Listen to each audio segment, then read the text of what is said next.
This episode is brought to you by Cologuard. Do you know what's really scary? Not screening for colon cancer when you turn 45. The Cologuard test is non-invasive, requires no special prep or time off work, and ships right to your door. In just 3 simple steps, Cologuard takes the scare out of colon cancer screening. If you're 45 or older and at average risk, ask your healthcare provider about the Cologuard test. Cologuard is available by prescription only. Learn more or request a prescription today at Cologuard.com/screen.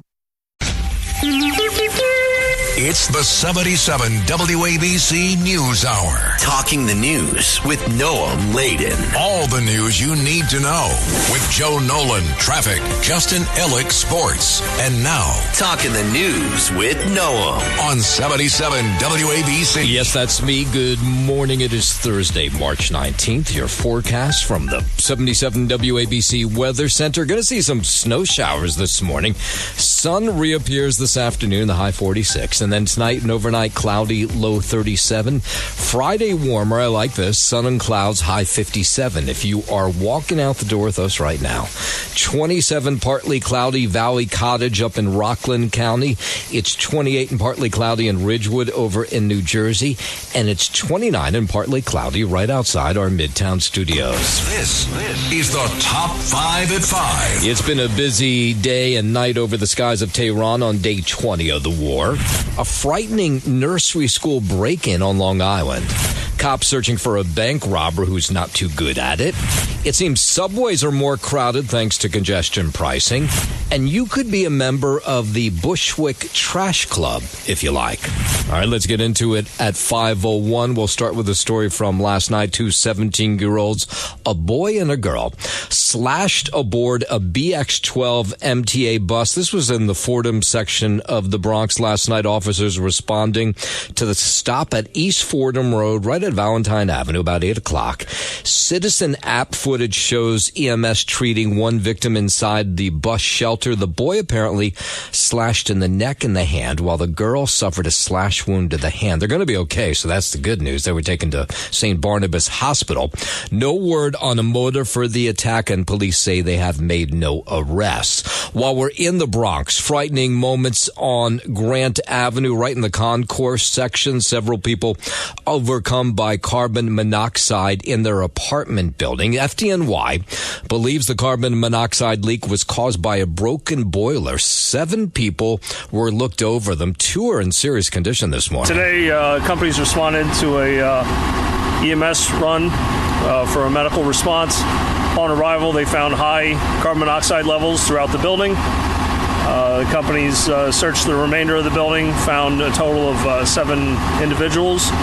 Were transferred off to EMS, and all 7 patients have been removed to local hospitals for evaluation and further treatment. Yeah, so the FDNY vented the building. Con Ed shut off the utilities. Fire officials say the carbon monoxide reading was 480 plus parts per million, which is enough, by the way, to kill a person in 2 to 3 hours. 5:02, let's go out to Long Island. This was pretty frightening. The owner of Gentle Hearts Preschool out in Center Moriches said she heard banging on one of the doors of the front of the Presbyterian Church in Moriches. This was Tuesday afternoon, so she went to check it out, and it was somebody who was trying to break into the building, into what she thought was the 2 nursery school classrooms that were filled in the back of the building. 19 kids, 3 staff members were there. So Ellen Frazada, she tells News 12, she made eye contact with this individual who was trying to kick in the door, and of course, she must have been thinking the worst with everything going on in the world. And she just looked at him, stared him down. He and I made eye contact as he was trying to break the door. I called 911. I locked that door. I locked the doors to the big room and the basement door in the foyer. We looked at each other when he was trying to break the door. So she was able to lock the doors, confronted the man, who then ran off before he was able to get inside the building. This whole time, the kids had no clue whatsoever. To this moment now, they have no clue what went on. So the good part of the story is he never got in. And then even better, 3 hours later, cops caught up with this individual. It's 30-year-old Daniel Fanueli, who's from Mastic. They charged him with 3rd-degree attempted burglary and criminal mischief. not terror-related. They think he might have just been looking for food and was breaking into the church hoping there was food inside. Terrifying, and it is a huge responsibility to keep little ones safe, whether home or school. The world is becoming a little bit of a scary place these days. Yeah, I would say more than just a little. Franzetta, a hero in this case, that she was able to essentially scare this guy off. A New York City high school student free now 10 months after being grabbed by ICE for being in the U.S. illegally. Dylan Contreras, a student at Ellis Prep Academy in the Bronx, was picked up by ICE agents last May following a routine court hearing in Lower Manhattan. The 20-year-old was released Wednesday from a federal ICE facility in Pennsylvania. He had no criminal history and was pursuing a green card after arriving from Venezuela the year before. Senate Minority Leader Chuck Schumer announced the student's release on social media. Mayor Zoran Mamdani said he was overjoyed. I'm Sarah Lee Kessler. Lawyers for suspected health insurance CEO killer Luigi Mangione, they now want to push back his federal trial all the way to 2027. That's because Mangione faces a June date in New York State court for killing United Healthcare CEO Brian Thompson outside a Midtown hotel in December 2024. And a September court date in federal court. Mangione's lawyers told the federal court Wednesday they can't prepare for two trials at the same time. They also argue the schedule violates Mangione's rights. Federal prosecutors oppose a delay. Mangione had faced a possible death sentence in his federal trial. That charge was dismissed in January. In New York, I'm Andrew Whitman. All right, let's go overseas. The war in Iran. Several Gulf states report Iranian attacks on energy sites after Israel struck Iran's South Pars gas field.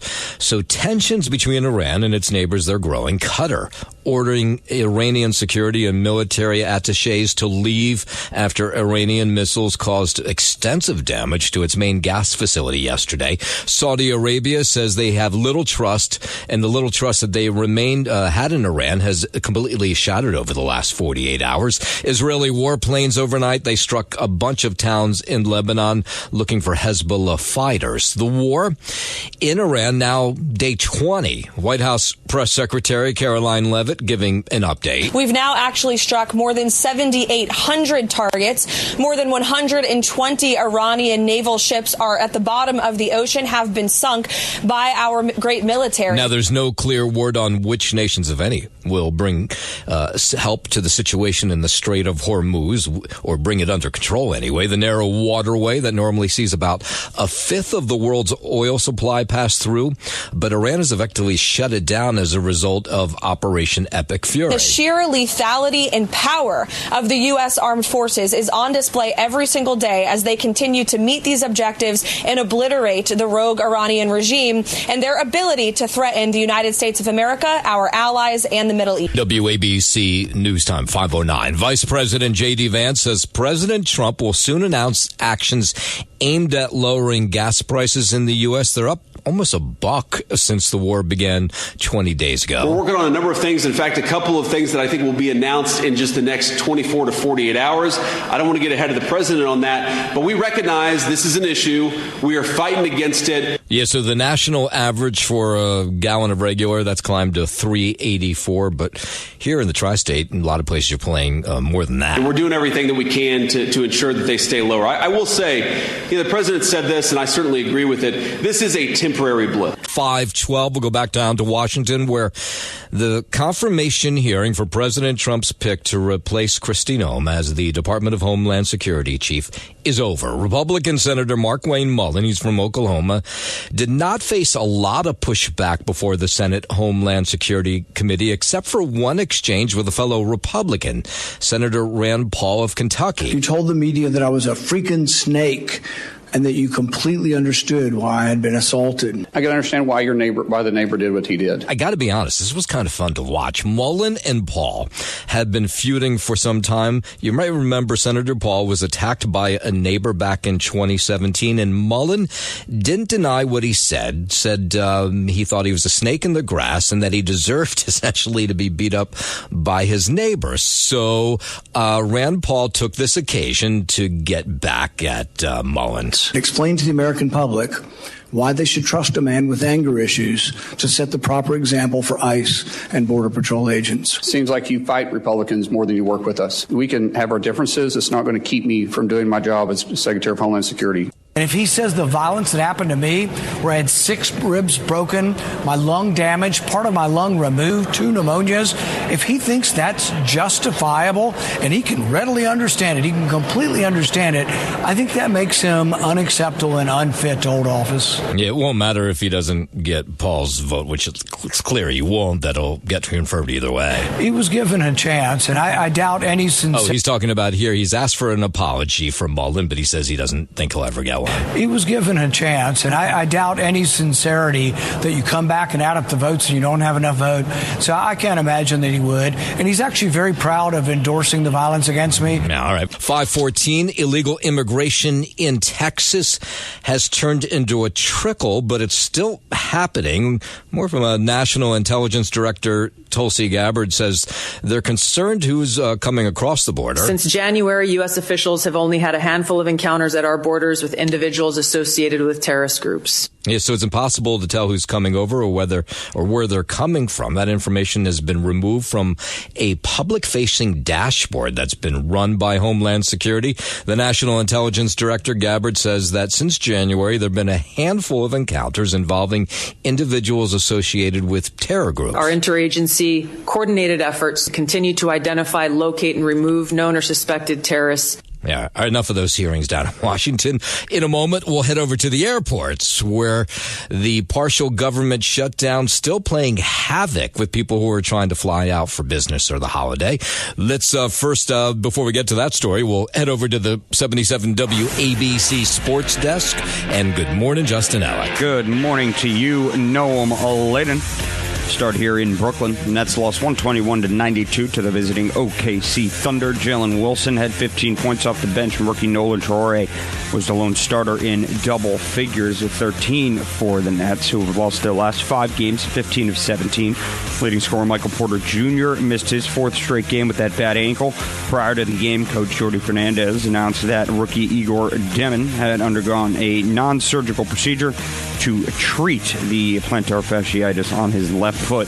Up next for Brooklyn, they'll host the crosstown rival Knicks tomorrow night. Head to college basketball. First 4 action wrapping up yesterday for the remaining 11 seed in the Midwest region. Miami of Ohio beat SMU 89-79.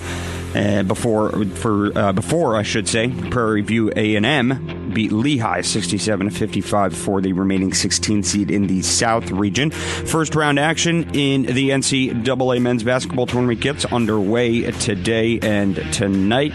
Kicking things off, it's 9 seed TCU versus 8 seed Ohio State in the East region. That is a 12:15 p.m. tip-off this afternoon before Siena, local squad here, 16 seed, gets going against 1 seed Duke. And at 2:50 p.m. this afternoon, also in the East region. Then we'll head to the Midwest region tonight, 7:10 p.m. Another 1 seed in action in Michigan. And they will go up against 16 seed Howard there.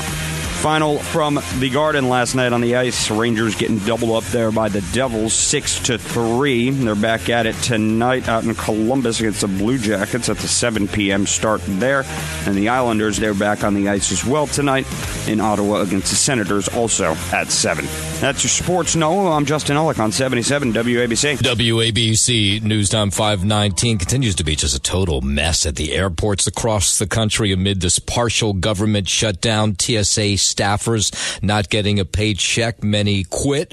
Others are just not showing up for work at all. TSA officers now on their 32nd day without pay. More than 10% have called out nationwide. And when you narrow that to the nation's busiest airports, it's even more dramatic. More than a third of officers not showing up for shifts at JFK, Houston, New Orleans, and Atlanta. Yeah, so 3 terminal security checkpoints at Philadelphia International Airport, they've been closed because of staffing shortages. We're We're seeing lines now bigger than they have been at the big three area airports, Newark, Kennedy, and LaGuardia. The TSA now saying in some places, passengers are waiting more than 3 hours just to get through those security lines, and they blame the perfect storm of the spring break travel rush colliding with severe weather this week, and of course, the mounting TSA staffing shortage amid the ongoing partial government shutdown. And there's no sign that partial government shutdown is going to end anytime soon. 5:20, the Fed announcing yesterday it's going to leave interest rates unchanged. In remarks after that announcement, Fed Chair Jerome Powell warned there won't be another rate cut until the board sees progress on inflation. If we don't see that progress, then you won't see the rate cuts. So Powell says inflation has eased, but remains somewhat elevated. He also said there was some economic uncertainty caused by a rise in oil prices due to the war in Iran. So it's a wait-and-see approach, too, as tariffs make their way through the economy. So this is all the reason he's keeping things the way they are. The feeling that we haven't seen, the progress that we had hoped for on core goods and on tariffs and on the rest of it. That we will be making progress on inflation. Not as much as we had hoped, but some progress on inflation. It should come as we start to see in the middle of the year progress on tariffs, going through once and then tariff inflation coming down. We should be seeing that. Yeah, so he says all signs point towards a 2.4% GDP growth this year. That would be stronger than what was previously predicted. The sheriff leading the search for Nancy Guthrie, remember when that was a big story? In southern Arizona, facing a recall effort now. Multiple reports say the effort was launched last week against Pima County Sheriff Chris Nanos. He's faced pressure for his department's handling of the investigation. Daniel Gutierrez, who's planning on running for Congress again, says he's helping to lead the recall effort. The group needs 120,000 signatures in 4 months' time to trigger the recall. The search for the mother of Today's Show host, Savannah Guthrie, is into its second month. In Arizona, I'm Wendy Swanson. The University of Notre Dame, they're going to begin offering free tuition to some students next year. The university announced Wednesday that starting in the 2026-2027 academic year, most students from families with annual income below $60,000 will receive need-based financial aid that covers tuition, fees, housing, and food. The initiative will also benefit students whose families have an annual income below $150,000, as they'll receive need-based financial aid that covers the cost of tuition. Meanwhile, families with income below $200,000 will receive aid that covers half the cost of tuition. I'm Monica Nelson. Yeah, that's huge. 523 cities across California removing Cesar Chavez's name from streets and buildings after the serious allegations involving abuse of young women of minors were made against him. Of course, he's no longer alive. In Denver, they're trying to figure out what to do because they have some parks and they have statues of him. I just want to name the victims and say my heart goes out to everybody impacted by what has gone on. It was a New York Times investigation that found Chavez sexually abused girls decades ago. For me, what I need to remember is the workers who sacrificed, worked, and built the union, and who... that was what the whole entire movement was behind. Yeah, city council president in Denver trying to figure out what they'll do with the name of a park. In California, of course, there's parks and statues of Chavez as well. Governor Gavin Newsom says the allegations, like for everybody else, it took them by surprise. Yeah, I'm just processing this within hours of. I just read the article this morning. The investigation revealed dozens of instances of sexual abuse by Chavez. Newsom says the allegations shocking him because he's marched many times on the federal holiday, which, by the way, is the end of this month. It's about the movement. It's about farm workers. It's about labor. It's about social justice, economic justice, racial justice, all things that the movement has inspired. Yeah, but towns and cities across the country now going to have to debate what to do with parks and other things that are named schools, by the way, named after Chavez. 524, Republicans are trying to roll back a landmark Supreme Court decision that mandates the education of all children, regardless of their immigration status.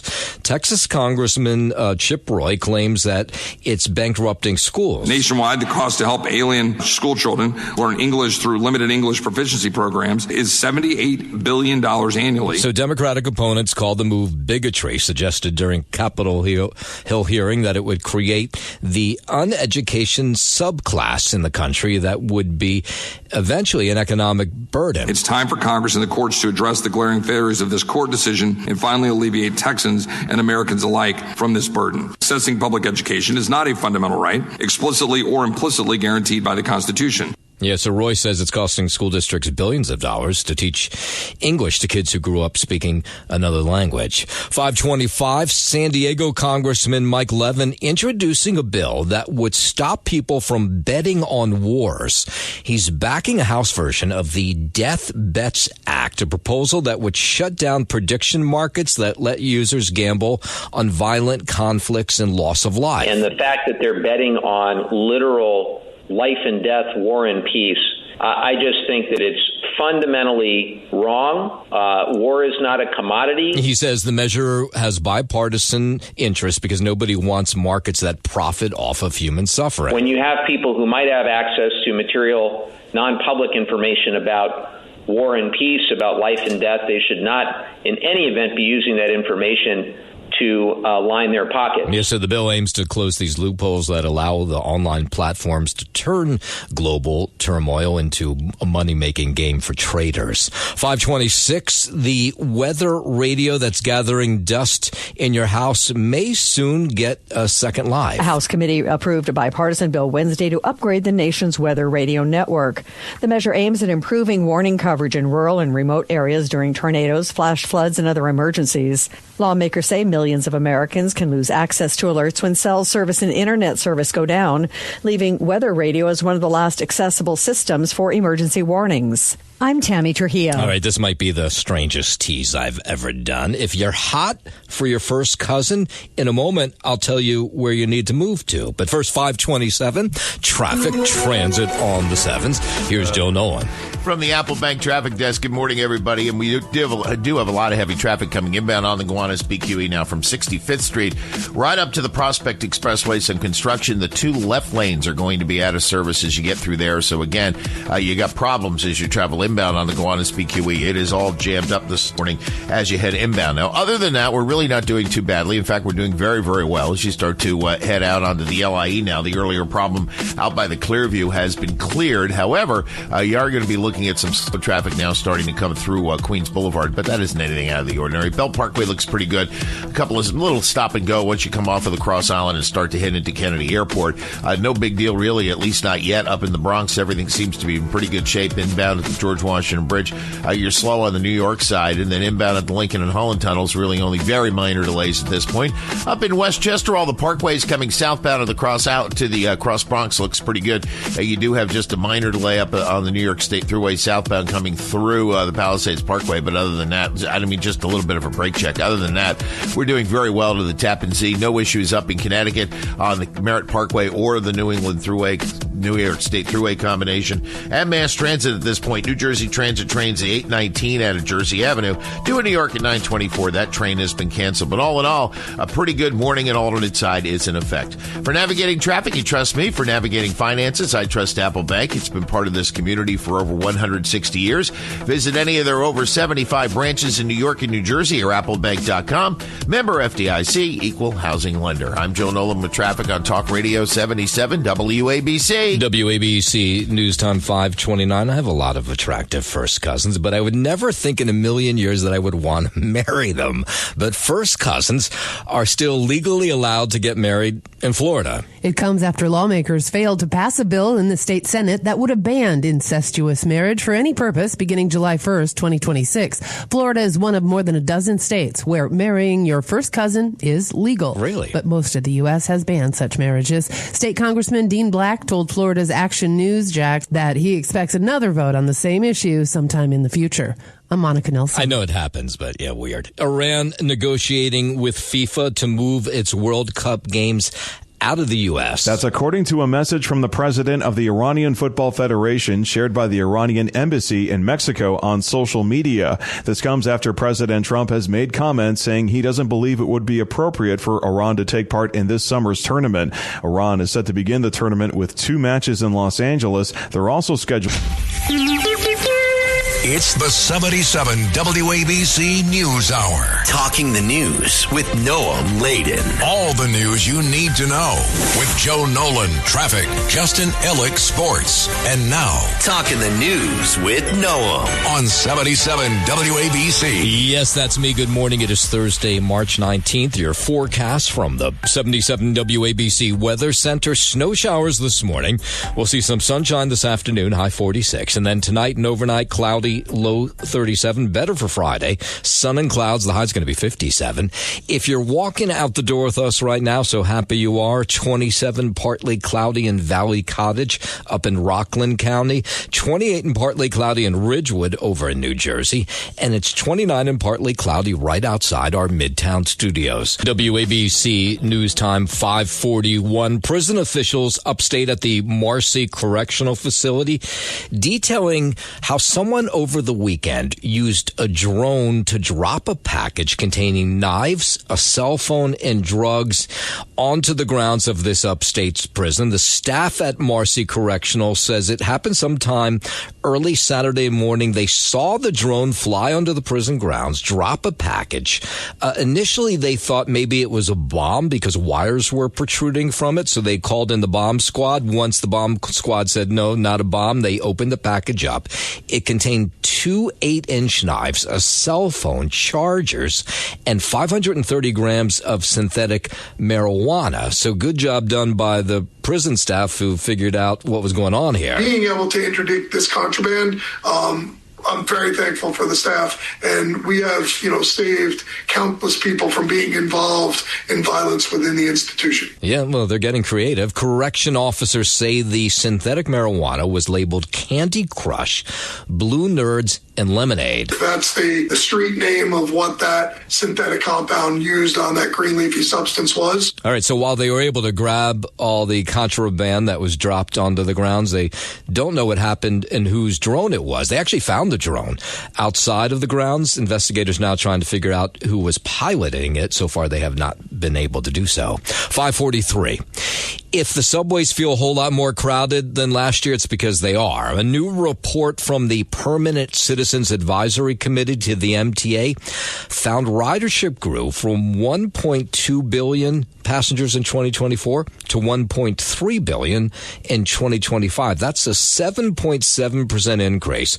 Most of the 39 stations that saw an increase in subway riders were outside Manhattan, which suggests it's people who maybe were driving into the city, but then got hit with congestion pricing this year and said, no, I can't afford to do that, left their cars at home, and now are squeezing onto the subways. The ridership increase as a result of return to office has completely plateaued at this point and is not a major factor anymore. I think that's what the top line numbers seem to indicate. I think the bigger factors are certainly the start of congestion pricing and also the continued push to crack down on fare evasion. And then you do have the people who went back to work, but they say that no, they think the congestion pricing is really juicing these numbers. The report, which used MTA data, also showed that weekend ridership grew even more than the overall average by 9.4%, again from stations outside of Manhattan, again suggesting that maybe these are people who are now leaving their cars at home. And I think that what that tells us is that when people have the choice of riding or not, making what we call discretionary trips, they were choosing transit more frequently, particularly the subway in this case, more often than driving or taking other modes. Yeah, so the report also breaks down ridership by station. The Bedford Avenue L train stop in Williamsburg, that saw the highest weekend increase, even more than Times Square, which is pretty amazing. Again, they're pointing it's people who do not want to drive into the city due to congestion pricing. In a moment, we'll tell you about a bank robber who's not too good at it, but he's still on the loose this morning. We'll get to that story in just a moment. But first, let's head over at 5:45 to the 77 WABC Sports Desk, and here's Justin Alec. Thank you, Noah Maladen. Start out here in Brooklyn. Nets lost 121-92 to the visiting Oklahoma City Thunder. Jalen Wilson had 15 off the bench. Rookie Nolan Traore was the lone starter in double figures with 13 for Brooklyn, who have lost their last 5 games and 15 of 17. Leading scorer Michael Porter Jr. missed his 4th straight game with that bad ankle. And prior to the game, Coach Jordi Fernandez announced that rookie Igor Demon had undergone a non-surgical procedure to treat the plantar fasciitis on his left foot. Up next for Brooklyn, they'll host the crosstown rival Knicks tomorrow night. Head to the collegiate hardwood. First 4 action wrapping out yesterday, or last night, I should say. Your final for the remaining 11 seed in the Midwest region saw Miami of Ohio beat SMU 89-79 before Prairie View A&M beat Lehigh 67-55 to secure that 16th seed left in the South region. Today and tonight, first round action gets going in the round of 64 NCAA men's college basketball tournament. 12:15 p.m. tip-off for 9-seed TCU against 8-seed Ohio State. Will get the action started in the East region before we stick with the East region at 2:50 p.m. this afternoon. First local squad in action, Siena, 16th seed against 1-seed Duke. And tonight, another 1-seed in action in Michigan. They'll go up against 16th seed Howard in the Midwest region. That is a 7:10 p.m. start in that one. Who do you have winning this whole thing in your brackets? I've done one bracket, and I just ended up with Duke at the end. Yeah. Do you have any Cinderella team that goes like to the Sweet 16 or anything like that? No, to be honest, I just kind of clicked around, and then I got to the end of it. So you didn't really like study it, which probably is just as, you'll be just as lucky doing it that way as you would if you studied it. Yeah. Just plug it into ChatGPT. Is that what you did? Yeah. Just say, I got these 2 teams going up against each other. Who's going to win? I mean, it knows more than I do.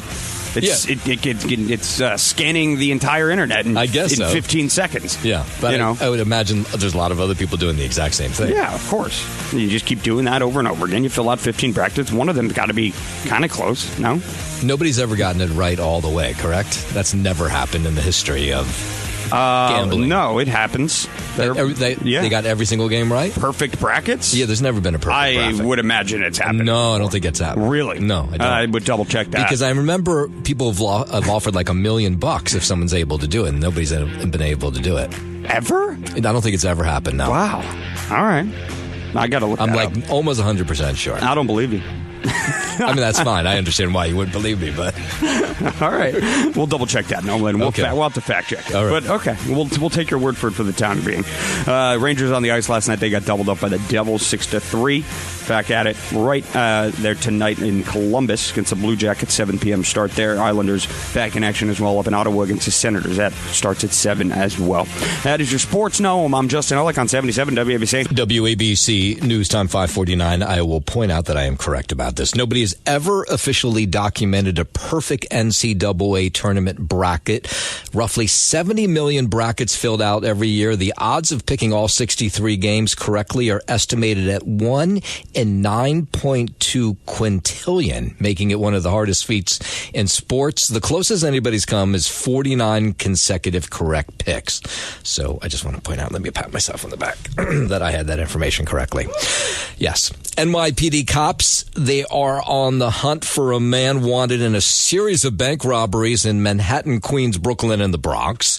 They know who he is. It's 33-year-old Gustavo de Jesus Torres, but so far they've been unable to find him. Now, police say he's demanded money at 6 Chase Bank branches since last Friday, but investigators say he's only walked away with just over $600. He's only been successful in 3 of the 6 attempts. So what he does is he hands the note to the teller, and I guess 3 times the teller was like, I'm not intimidated by you, dude. 3 other times they did hand over cash, and that totaled $600. People outside of Chase Manhattan branch in the Bronx that was held up find this all entertaining, that he's not very good at it. He's a terrible robber. He needs to not do that anymore. $600 is crazy. I think it's crazy. It's pointless. The world that we live in is very scary and sad. I'm desperate. Just looking at the picture, you know he's not right. I love they're just dissing this guy. They know who he is again. So far unable to find him. Thankfully, he has not harmed anybody. 5:51. Let's go over to New Jersey. Yesterday, when we came on the air, we were telling you about this huge townhouse fire in Branchburg, New Jersey. It was an early morning fire. Broke out about 5 a.m. Burned through these attached homes at the Red Rock Preserve on Old York Road. And now we're finding out about these people who are really heroes in this moment. Families being told that loved ones were behind closed doors and they couldn't get in touch with them. So one individual who got outside of this fire yesterday, they get a phone call and they say, I'm trying to reach my wife and kids. Nobody's answering the phone. I know they're in the apartment. Can you go bang on the door? Man, it was so scary. The flames was high, real high. I'm just happy my babies got out. I told me to go to get his wife because she wasn't answering her phone. So I ran over there, but by the time I got on, her neighbor had kicked her door in. Yeah, so doors were kicked in. In other cases, people banged on doors to get other people out. And so what's great about this story is nobody was hurt. They were nice enough to let me just go in and get her medication, but it's totally flooded. So even though she wasn't one of the units that was on fire, it's the apartment's ruined. Yeah, so the tough part is these people will be looking for new homes to live in. I mean, the water damage, the fire damage, Red Cross is helping out. We're working closely with the Borough of Branchburg and their Office of Emergency Management, as well as the County of Somerset, to determine what the best next steps would be. But good job done by those neighbors there who helped each other out in what was just a terrible moment yesterday morning. The airports, it's still a nightmare at the big three area airports. TSA worker shortages, we're seeing them at JFK and LaGuardia, so people are having a hard time waiting in lines. Just because a couple of my friends and I saw on TikTok of like the news and everything being like the TSA lines being like 3 hours, 4 hours long, so we just want to be super prepared. It definitely had an impact on how early I got here because I was not about to wait 3 hours. Yeah, so the wait times we were told yesterday, about an hour at the big three area airports. They were longer elsewhere. Some 50,000 TSA workers across the country haven't been getting paid for a little over a month thanks to the partial government shutdown. JFK LaGuardia were experiencing the highest call-out rates yesterday at about 30%. Yeah. Where are you flying out of? Well, I will become a human case study today, Noam. I've got a 2:00 flight this afternoon with the family from Kennedy Airport to Fort Lauderdale, Florida, so you're going to hear firsthand from me exactly whether Kennedy is a mess or not. All right, well, if you could call in and give us a play-by-play, that would be great. Well, Greg Kelly is on the air at that point. Oh, well, I could just interrupt him. Okay, fine. Done deal. Maybe you'll get lucky. My brother flew back a couple days ago to Israel. No problem at all. He said I was in the line 15 minutes. Yeah, Brian Kilmeade told me this morning that, believe it or not, the New York airports are not bad at all. Atlanta is probably the worst. Their delays average about 4 hours. But most New Yorkers, yesterday at least, were able to travel back and forth with relatively no interruption. Yeah, hour delay. That's what we were being told. The worst of it yesterday was an hour delay. So hopefully that you'll get less than that. Combating retail theft by limiting the number of items a shopper can buy on their own. That's an idea that's under consideration by the city council. You've seen signs at the supermarket, lanes that are 15 items or less. A bill introduced in the New York City Council would limit all shoppers to 15 items or less at self-checkout kiosks in pharmacies and grocery stores in the city. The bill introduced by Bronx Councilwoman Amanda Farias would also require stores to put one staff person in place for every 3 self-checkout kiosks. Stores could be fined $100 a day if they don't enforce the rules. In New York, I'm Andrew Whitman. And we'll end with this story. My wife always gets upset with me because sometimes she'll complain about things that are going on in our hometown of Jersey City. And I always have to say, you need to come up with a solution to fix the problem. You can't just sit there and complain. So she gets upset when I do that. But the reason I tell you that is because in Bushwick out in Brooklyn, they have started the Bushwick Trash Club. the streets were so dirty there, and neighbors say they were waiting for the city to clean it up, and they saw that just wasn't happening, so they took matters into their own hands. And so they go around as a club, they know each other, and they pick up trash. Number one thing is cigarette butts. That's everywhere. Bottle caps, the grocery flyers.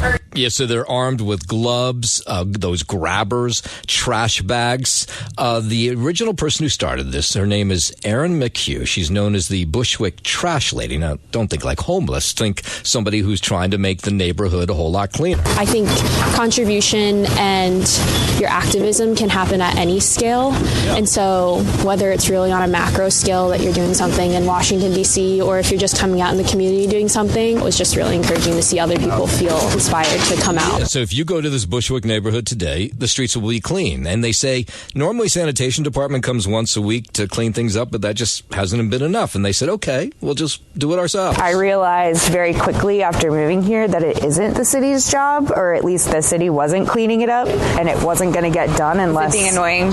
I did it, to be honest with you. In Bushwick, we've already collected over 1,000 pounds of trash this year. Yeah, so they did what I did. You complain, and then you got to come up with a solution, and they did.